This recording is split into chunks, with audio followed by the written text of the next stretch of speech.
Hello guys, welcome back to the study. This is Dheeraj Kumar. आज हम करने वाले हैं इंडियन कोस्ट गार्ड नाविक जीडीडीबी यांत्रिक के लिए सेक्शन 1 के लिए आपको साइंस के टॉप 500 एमसीक्यूज जो सीरीज चल रहा था उसका पार्ट 7 है। और एग्जाम से पहले ये बिल्कुल भी रट के जाना, बिकॉज मोस्टली क्वेश्चन आपको यहीं से पूछे जाएंगे और इसकी पीडीएफ मैं आपको टेलीग्राम पे दे दूंगा।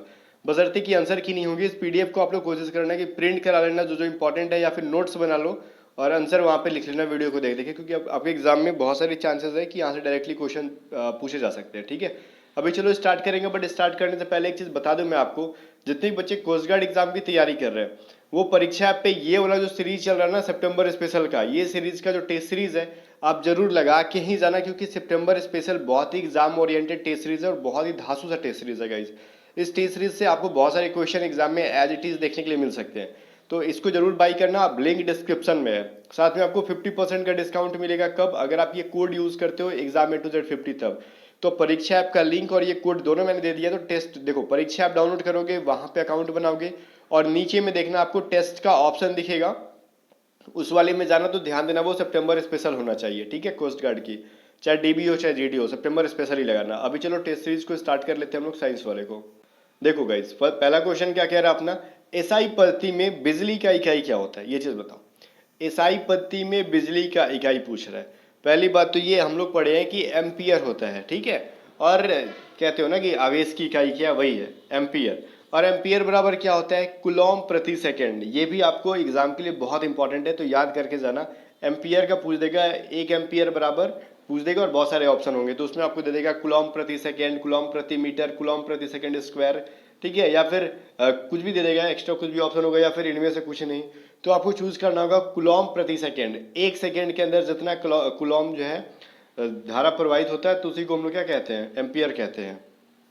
चलो, अभी नेक्स्ट क्वेश्चन क्या कह रहा है अपना, दर्पण के मध्य भाग को किस नाम से जाना जाता है, ठीक है।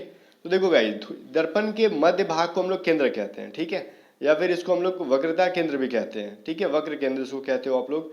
तो ये चीज याद रखना। तो ऑप्शन होगा इसमें से कोई नहीं, ठीक है ना। चलो, और कुछ लोग यहाँ पे कुछ कुछ बुक्स में आपको धुरे नाम से भी मिल सकता है, बट आपको जनरली आपको वक्र केंद्र या फिर वक्रता केंद्र या फिर केंद्र के नाम से दे देगा, ठीक है। अभी गिरती हुई तत्वों की विशेषता पूछ रहा है क्या होती है। तो देखो, गिरती हुई तत्वों की क्या विशेषता होती है। गाइस एक चीज बताओ, कोई चीज जब गिर रहा है तो उसमें क्या होता है, मोशंस होते हैं, मोशन होता है ना। और मोशन से रिलेटेड यहाँ पे क्या है, पहले बोलोगे चाल, कुछ लोग बोलेंगे त्वरण। तो विशेषता मतलब क्या बोलते हैं हम लोग, चेंज, कुछ चेंजिंग आ रही है उसमें। क्या चेंजिंग आ रही है, तो ये चेंजिंग ये आ रही है कि देखो, हम लोग बोलते हैं ना कि किसी भी वस्तु के वेग के परिवर्तन की दर को क्या कहते हैं, हम लोग त्वरण कहते हैं। वेग परिवर्तन की दर को क्या कहते हैं, त्वरण। तो यही उसकी विशेषता होती है। कोई भी चीज वस्तु गिर रही है तो उसमें क्या होगा, एक्सेलरेशन उत्पन्न होता है, कहने का मतलब त्वरण उत्पन्न होता है, ठीक है। चलो, मीटर प्रति सेकंड स्क्वायर, ये भी याद रखना, त्वरण का वैल्यू होता है। चलो, अब यहाँ पे नेक्स्ट क्वेश्चन क्या कह रहे हैं, सबसे हल्की धातु कौन सी है। ध्यान देना, मैंने पढ़ाया था तो कुछ लोग बोलेंगे भाई आपने पहले हाइड्रोजन बताया था और आज आप बताने वाले हो लिथियम। तो मैंने हाइड्रोजन बोला ही नहीं था। क्यों नहीं बोला था, क्योंकि मैंने सबसे हल्की तत्व बताया था ना, सबसे हल्की एलिमेंट पूछेगा तो हाइड्रोजन, बट सबसे हल्की धातु या फिर मेटल पूछेगा तो लिथियम। तो ये भाई दोनों कंफ्यूजन है, ठीक है, कंफ्यूज करने वाला क्वेश्चन है, मेटल और एलिमेंट, ठीक है। तो सबसे हल्का धातु पूछेगा आपसे तो लिथियम, और सबसे हल्की क्या बोलते हैं तत्व पूछे तो हाइड्रोजन, और वहीं पे सबसे भारी धातु या तत्व पूछ ले तो क्या कहोगे वहां पे, तो वो होता है ऑस्मियम, ठीक है। देखो गाइज, तत्व सबके सभी चीजें तत्व ही है, ठीक है। अब उस तत्व में भी कुछ लोग कुछ चीजें धातु है, धातु है, ठीक है। तो इसके वजह से हम लोग कह सकते हैं ऑस्मियम एक तत्व ही है जो कि धातु है, सबसे भारी धातु या फिर सबसे भारी तत्व कह सकते हो, कुछ भी, ठीक है। बट लिथियम तत्व है तो ये सबसे हल्की है, ठीक है। चलो, क्योंकि लिथियम क्या है, तत्व भी और धातु भी है, क्योंकि हर एक धातु या फिर अधातु सबके सब तत्व होते हैं, ठीक है। तो ये चीज याद रखना हमेशा। जैसे हाइड्रोजन को हम लोग तो धातु में रखेंगे नहीं, लेकिन वो क्या है, वो एक तत्व है, भले वो गैस है लेकिन वो एक तत्व है, ठीक है। चलो, तो जो कि हाइड्रोजन सबसे हल्का तत्व होता है। अभी पूछेगा आपसे किसी सेल के अंदर, ठीक है, ईएमएफ मापन यंत्र को क्या कहा जाता है। तो किसी सेल के अंदर ईएमएफ मापन यंत्र को हम लोग कहते हैं पोटेशियोमीटर कहते हैं, ठीक है। क्या कहते हैं भाई, पोटेशियोमीटर। दूसरा सवाल इसके अंदर ये आता है कि ईएमएफ का मतलब क्या होता है, ठीक है। तो ये होता है इलेक्ट्रोमोटिव फोर्स, ठीक है, इलेक्ट्रोमोटिव फोर्स ईएमएफ का मतलब होता है, ठीक है, जिसको मापने के लिए हम लोग यूज करते हैं पोटेशियोमीटर का, ठीक है। चलो अगला क्वेश्चन देखते हैं क्या है।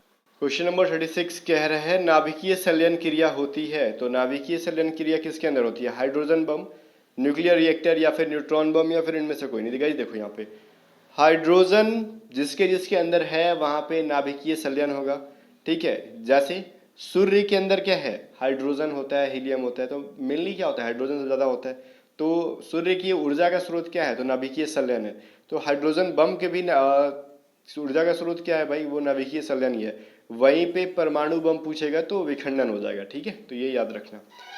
स्तनधारी जीव किनसे विकसित हुए? ठीक है, ये चार ऑप्शंस है, इनमें से किसी एक से ना मैमल्स उत्पन्न हुए हैं ना, जितने भी मैमल्स हैं। जैसे हम और आप सभी क्या है, एक तरीके से मैमल्स के अंदर आते हैं। गाय भैंस, ठीक है, ये सभी मैमल्स के अंदर आती हैं।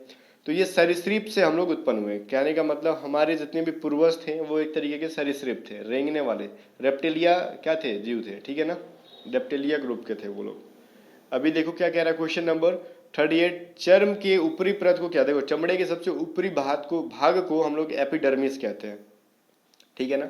तो याद रखना कि चमड़े के सबसे ऊपर वाले भाग को क्या कहा जाता है? एपिडर्मिस कहा जाता है। अब बोल रहा है नेक्स्ट क्वेश्चन, यकृत द्वारा स्राव किया गया बाइल कहाँ? बाइल का मतलब पीत, ठीक है। तो बाइल कहाँ जमा होता है? तो देखो हमारे लीवर जितना भी बाइल्स को स्रावित करता है वो सभी गाल ब्लैडर के अंदर जाता है, ठीक है। गाल ब्लैडर क्या होता है भाई? जिसको बोलते हैं ना हम लोग ये पित्ताशय एक तरीके से, ठीक है। तो वही होता है। तो वो पित्ताशय के अंदर जाके क्या हो जाता है? सब के सब जमा हो जाता है। ये पहली बात तो ये देखो, जो पित्ताशय के अंदर पीत पाया जाता है, कहने का मतलब पित्ताशय में पीत यकृत हो जाता है। जितने भी बाइल्स हैं, ठीक है, बाइल है, वो पित्ताशय के अंदर गाल ब्लैडर के अंदर जमा हो जाते हैं, ठीक है। ये तो समझ में आ गया आपको? समझना मैं क्या समझा रहा हूँ यहाँ पे? दो क्वेश्चन बनते हैं यहाँ से। पित्ताशय के अंदर या फिर इंग्लिश में उसको बोलते हैं गाल ब्लैडर के अंदर बाइल जमा हो जाता है। इंग्लिश में बाइल कहते हैं और हिंदी में पीत कहते हैं।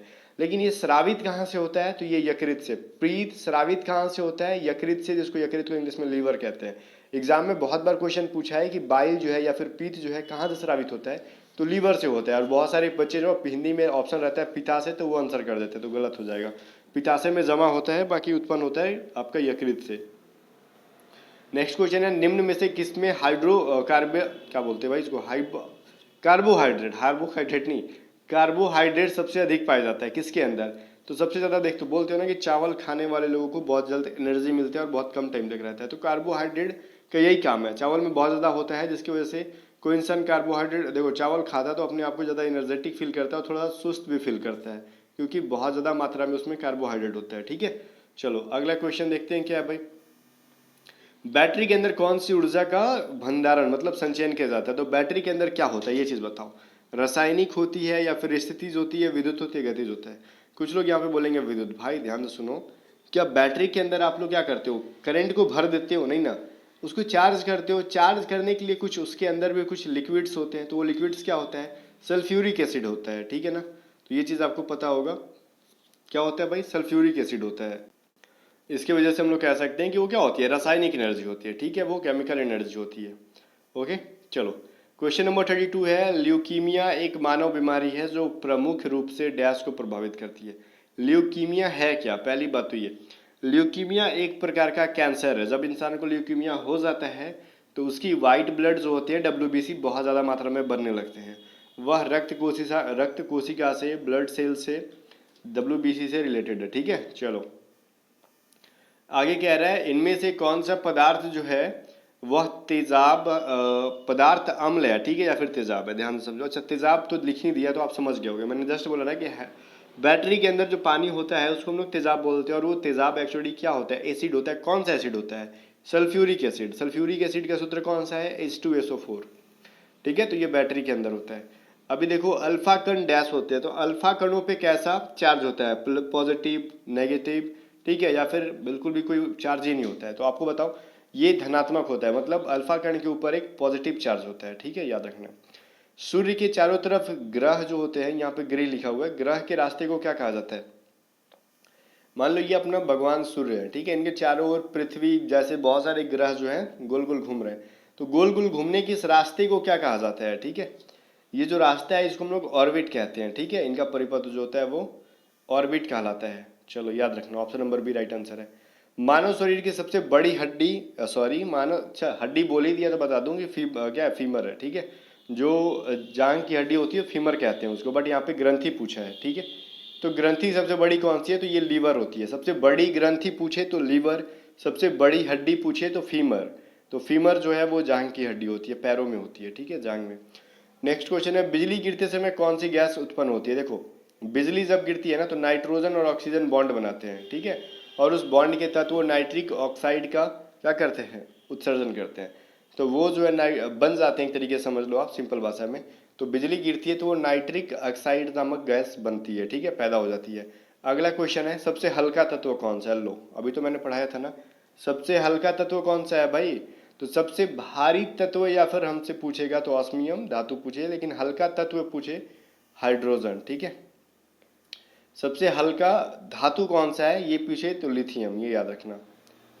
ये क्या कह रहा है, देखो कि 1 किलो कैलोरी में कितनी कैलोरी होती हैं, तो 1 केजी में कितने ग्राम होते हैं, ये चीज़ मैं आपको याद करा रहा हूँ, ध्यान से सुनो। 1000 ग्राम होते हैं, तो बस वैसे ही याद रखो, 1 किलो कैलोरी में पूरे 1000 कैलोरी होते हैं, ठीक है। तो ये आपके एग्जाम के लिए बहुत इंपॉर्टेंट है। और लास्ट क्वेश्चन क्या कह रहा है, निम्न में कौन सा रोग दूषित भोजन खाने से होता है। दूषित भोजन से होता है, जब आप दूषित या फिर मतलब गंदा खाना खाओगे, गंदी पानी पियोगे, जैसे कि पानी में गंदगी है, तो आपको टाइफाइड होगा। तो ये चीज़ याद रखना कि गंदा खाने या फिर गंदा पीने से हमको टाइफाइड होता है। तो हमेशा साफ खाना खाएं, साफ पानी पिए, और हाँ, और जाते जाते साफ साफ एक मॉक टेस्ट भी लगाएं जो कि परीक्षा ऐप पे है, और इस मॉक टेस्ट का लिंक डिस्क्रिप्शन में है, और यूज़ कोड exam@50, ठीक है। ये जो कोड दे रखा है इसको यूज़ करें ना, ताकि आपको 50% का डिस्काउंट मिल जाए। चलो गाइज, मिलते हैं नेक्स्ट वीडियो के अंदर, तब तक के लिए बाय बाय। और टेलीग्राम चैनल को ज्वाइन कर लेना, क्योंकि टेलीग्राम चैनल का लिंक डिस्क्रिप्शन में है, और यहाँ पे इंपॉर्टेंट पीडीएफ आपको दिए जाते हैं।